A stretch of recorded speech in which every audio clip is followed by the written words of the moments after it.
హోంమంత్రి అమిత్ షా ప్రతిపక్షాలను ఉద్దేశించి చేసిన ఒకే ఒక్క కామెంట్ వాళ్లు సభ నుండే పారిపోయేలా చేసింది. ఇంతకీ ఏం జరిగిందంటే, దేశంలోకి అక్రమంగా వస్తున్న ఇల్లీగల్ ఇన్ఫిల్ట్రేటర్స్, అక్రమ చొరబాటుదారుల గురించి పార్లమెంట్ లో సీరియస్ గా చర్చ జరుగుతోంది. అమిత్ షా మాట్లాడుతూ, మీరు ఎన్నిసార్లు సభను బహిష్కరించినా, ఎన్నిసార్లు వాకౌట్ చేసినా పర్వాలేదు, కానీ ఒక్క అక్రమ చొరబాటుదారుడిని కూడా ఈ దేశంలో ఉండనివ్వం, వాళ్లకు ఓటు హక్కు రానివ్వం అని గట్టిగా చెప్పారు. 200 बार भी बहिष्कार करेंगे, एक भी अवैध घुसपैठियों को इस देश में हम वोट नहीं देंगे. ఆయన ఈ మాట అనగానే ప్రతిపక్ష నాయకులందరూ సభ నుండి వాకౌట్ చేసి బయటకు వెళ్లిపోయారు. వాళ్లు అలా వెళ్లిపోగానే అమిత్ షా అసలు ఆట మొదలుపెట్టారు. ఎంతో ఆశ్చర్యం నటిస్తూ, అయ్యో నేను వాళ్ళని ఏమీ అనలేదు, కాంగ్రెస్ పార్టీని కూడా ఏమీ అనలేదు. मैं इनके सामने तो कोई बात भी नहीं कर रहा था, ना कांग्रेस पार्टी के सामने बात कर रहा. నేను జవహర్లాల్ నెహ్రూ గారిని, ఇందిరాగాంధీని, వాళ్ల నాన్నగారిని, సోనియా గారిని చాలా సార్లు విమర్శించాను. వాళ్లు అప్పుడు వెళ్లిపోయి ఉంటే అర్థం ఉండేది.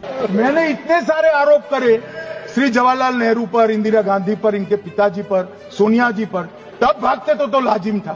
కానీ అప్పుడు కూడా వాళ్లు కూర్చునే ఉన్నారు. ఇప్పుడు నేను కేవలం దేశంలోకి అక్రమంగా చొరబడిన వాళ్లను బయటకు పంపిస్తాను అని అంటే వీళ్ళెందుకు బయటకు వెళ్లిపోయారు అంటూ ఆయన వేసిన పంచ్ కి సభ మొత్తం నవ్వులతో దద్దరిల్లింది.